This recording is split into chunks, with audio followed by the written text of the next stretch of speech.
Hello all Shruthika இல்லாத வீடு எப்படி இருக்குன்னு பார்க்கலாம். ஸோ ஸ்ருதிகா எவிக்ட் ஆனதுக்கு அப்புறமேட்டு ஃபஸ்ட்டு லைவ் இன்னைக்கு நடந்தது. ஸோ இன்றைக்கி எபிசோடில் அதாவது இன்றைக்கி லைவில் பார்த்தீங்கன்னா சும்மா என்ன ஒரு நடிப்பு. ஏன்னா ஸ்ருதிகா போன உடனே சிரித்து பேசக்கூடாது இல்லையா, அது தப்பாயிரும் இல்லையா. ஸோ அதனால் வந்து ரொம்ப சேடாக இருக்கிற மாதிரி அப்படியே நடிக்கிறாங்க. ஆனால் செட் ஆகலச்சும் அதுதான் வந்து சொல்ல முடியும்.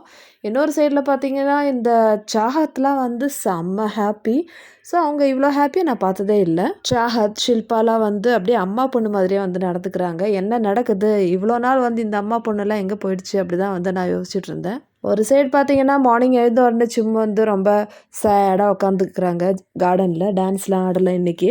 ஸோ இதுக்கு நடுவில் போயிட்டு இந்த விவின் வந்து மிமிக்ரி பண்ணுறாரு. சும்மா வந்து எப்படியா சிரிக்க வைக்கணும்னு சொல்லிட்டு. யாருங்க சும்மா அந்த பொண்ணுக்கு எப்படி இதெல்லாம் வந்து கிடைக்குதுன்னு தெரியலையே. இன்னொரு சைடு பார்த்தீங்கன்னா கரண் வந்து ரெஸ்ட் ரூம் போயிட்டு இருந்தாங்க. ஸோ அந்த டைமில் சும்மா வந்து சொல்கிறாங்க கரணை வந்து பயப்படுத்துன்னு சொல்லிட்டு. இதை கேட்டுட்டு இந்த சாகத்தும் போயிட்டு கரண் ரெஸ்ட் ரூம் கதை திறந்து வரும்போது அப்படியே வந்து பயப்படுத்துகிறாங்க. கரண் வந்து பயந்த மாதிரி நடிக்கிறாங்க. இதை பார்த்துட்டு ஷில்பா இந்த கரண் சாகத் எல்லாருமே வந்து விழுந்து விழுந்து சிரிக்கிறாங்க. இன்னொரு சைடு பார்த்தீங்கன்னா கரணோட மீட்டிங். ஸோ கரணோட மீட்டிங்கில் வந்து எப்போவுமே வந்து 4 பேர் இருப்பாங்க. ஸோ இப்போதைக்கு வந்து சாஹத் ஆடாக இருக்காங்க. ஸோ இதுலேருந்து எப்படியே அடுத்த வாரம் இந்த சாஹத்லாம் வந்து வெளியே போக தான் போகிறாங்க. அப்போ யார் கூட மீட்டிங் பண்ண போகிறாங்க பார்க்கலாம். ஸோ கரண் வந்து சொல்கிறோம், இந்த கடந்த 6 வாரமாக நான் எல்லார்கிட்டையும் பேசியிருக்கேன். இங்கே வந்து எல்லாருமே வந்து நான் நல்லா பேசியிருக்கேன். அவங்க என்னெல்லாம் பண்ணாங்க, வெளியே போனது, எல்லா கதையுமே நான் எல்லாருக்கிட்டையும் வந்து உட்காந்து கேட்டேன். மேபி நான் மட்டும்தான் அப்படி கேட்டு இருப்பேன். விவின் அவினாஷ்லாம் வந்து அந்த அளவுக்குலாம் யார்கிட்டையும் மிங்கில் ஆகலை. நான் எல்லார்கிட்டையும் வந்து எல்லா கண்டஸ்டண்ட்டோட பேரும் சொல்கிறாங்க. சாஹத் வேறு எடுத்து விடுறாங்க. ஈடின், அதிதி, கஷிஷ், அந்த மாதிரி நிறைய பேர் எக்ஸப்ட் ஸ்ருதியாவோட மீதி எல்லாரோட பேரும் வந்து சொல்கிறாங்க. ஸ்ருதிகா அப்படி என்ன தான் வந்து இந்த அளவுக்கு துரோகம் பண்ணாங்கன்னு தெரியல. ஸோ ஸ்ருதிகா போன உடனே வந்து எல்லோரும் வந்து செம்ம ஹாப்பி. இன்னொரு சைடு பார்த்தீங்கன்னா என்டையர் ஹவுஸ் பார்த்தீங்கன்னா ரொம்ப லோன்லியாக இருக்குது. ஸ்ருதிகா இருந்து அவங்களுடைய சத்தம், சிரிக்கிற சத்தம் எப்போவுமே வந்து கலாய்ச்சிட்டு இருப்பாங்க. ஏதாவது ஒரு சவுண்ட் அங்கே வந்துன்னே இருக்கும்.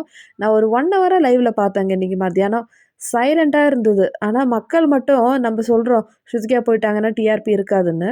நேற்றுலேருந்து நான் பார்த்துட்ருக்கேன் 20 கோடி பேர் வந்து லைவில் பார்த்துன்னே இருக்காங்க. ஸோ அவங்க தூங்குறதுலேருந்து தூங்கி எழுந்திருக்கிறதுலேருந்து நைட்டு வரைக்கும் இந்த 20 கோடி பேர் வந்து பார்த்துன்னே இருக்காங்க. இது என்ன கதைன்னு எனக்கு புரியல. சாஹத்தோட கதைக்கு வரலாம். இப்போ வந்து கோவப்பட்டு ரஜித் தான் ரீசன் ஸ்ருதிகா எவிக்ஷனுக்கு அப்படின்னு சொல்லிட்டு பிளைண்டாக சொல்கிறாங்களே. அந்த நாமினேஷன் ப்ராசஸில் சாஹத் கூட தான் இருந்தாங்க. சாஹத் வந்து ஸ்டாப் போர்டு காமிச்சாங்க இல்லையா. ஸோ அது காமிக்கக்கூடாதே. ஏன் வந்து சாஹத்தை சொல்லவே இல்லை? மறந்துட்டாங்களா இல்லை மறந்த மாதிரி நடிக்கிறாங்களா?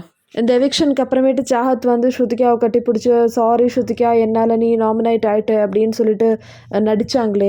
இப்போ எங்கே போச்சு அந்த ஒரு கில்ட் எல்லாம்? ஸ்ருதிகா போன உடனே எந்த ஒரு ஹாப்பி. இந்த டிக்விஜய் போகும்போதெல்லாம் வந்து எல்லோரும் வந்து தேம்பி தேம்பி அழுந்த இந்த சுங்லி கேங் இப்போது ரொம்ப ஹாப்பியாக வந்து தெரியுது. சும்மா ஏதோ கொஞ்ச நேரம் நேற்று நைட்டு சாப்பிட்லையா, இன்றைக்கி மார்னிங்கும் சாப்பிட்லையா. ஸோ எல்லோரும் வந்து சாப்பிடுச்சோம்னு சொல்லிட்டு சும்முக்கு வந்து பணிவிடை செஞ்சுட்டு இருந்தாங்க.